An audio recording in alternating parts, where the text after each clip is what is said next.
There was a shortage of manpower, and they needed somebody for the fire tower. And I heard about it, and I thought, gee, this is just great because I could ride my horse up there, and it'll be lovely. And I put my name in, but of course it took a while for it to be okayed and go through. When I first took the job at the fire tower in 1943, I lived 4 miles below here yet, down in Quackenkill. And I used to ride my horse from there up to the fire tower every morning and back at night. Lived down in this area and rode all the way up into Grafton and then up the Long Pond Road and on the Mill Pond Road, Long Pond Road, and over to the tower. And the tower job was no certain hours. As long as there was fire danger, I had to be there. But thank God we had some rainy days, and my district ranger, my boss, will call up and say, okay, you don't have to stay up there today. It's rainy. Go shopping. And I did.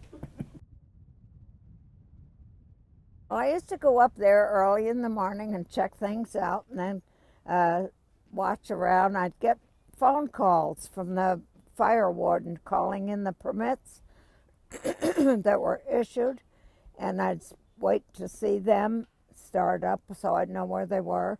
Then I'd take my sewing and crocheting and oil painting up with me and magazines and stay about all day. You could see the Bennington Monument on a nice clear day and all of the hills over there, the Green Mountains and around and up around Cambridge area.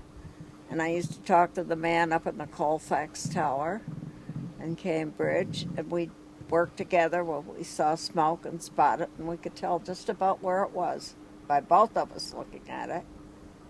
And there wasn't as many trees. The trees weren't as high then, and I could see cars. Once in a while, I could see a car coming in. The tower first opened. I understand that the first observer didn't have any place to get in when it rained, and they tell you if there's a thunderstorm or any signs of it, get out of the tower immediately. So the man that used to be there had what they called a piano box he stayed in. I don't know what that was, but I've often heard about the man who had to get in out of the rain and storm and get himself in his piano box.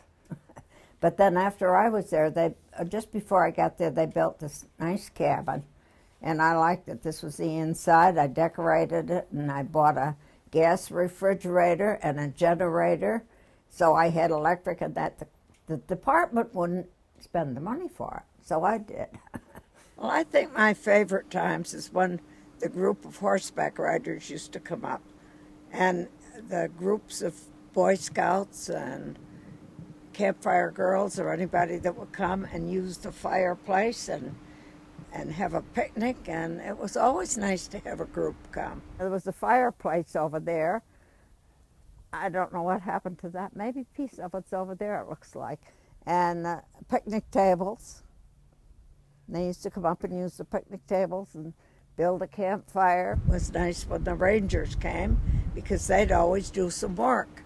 If there was anything to do around here, I'd give them a job and they'd do it. That was nice too.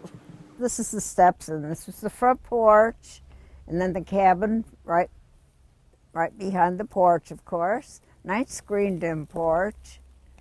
The cabin was very comfortable. And these flowers, I guess if I put them in a flower garden, I'd never survive, but look where they are, and for all these years. At one point, there was a very historic crash of a big propane truck in Berlin. Yes. And could you tell us your experiences about observing that?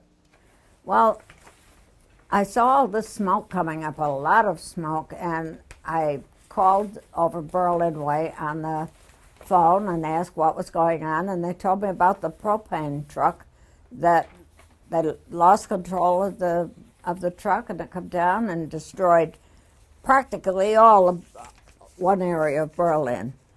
And that fire and smoke was something you could report from your tower. Oh yeah, but they knew it. The people there knew it, and there was many injuries and all. I mean, that was done quicker than I could even report it. Yeah. There was buildings and a church, and a lot of very bad things happened that day. What's this picture about here? Well, I like wildlife, and I was a tomboy, and we were up visiting another tower up in the Adirondacks when I had a day off, and the man up there had a pet raccoon. I said, "Oh, I'd like one of those." So he said, "Well, when I can get a young one, I'll call you." So a few weeks later, I got a phone call, "Come right up and get your coon." Well, he was a little bitty thing, and you can see in this picture he's pretty big now. I had him for about 4 years, and he'd go up to the tower. I had a screened-in cage for him at night so that nobody would bother him. But when I stayed up there nights, the coon was loose. He'd go hunting, or I don't know what he did during the night, but he'd be back in the morning. And then one day he disappeared. But he and my dog played together all the time. Thoughts about the tower now that you look back at it? Go ahead, you can turn around. Yeah, I think it should be kept. I really think you people should keep this tower so other people can enjoy it. Don't you?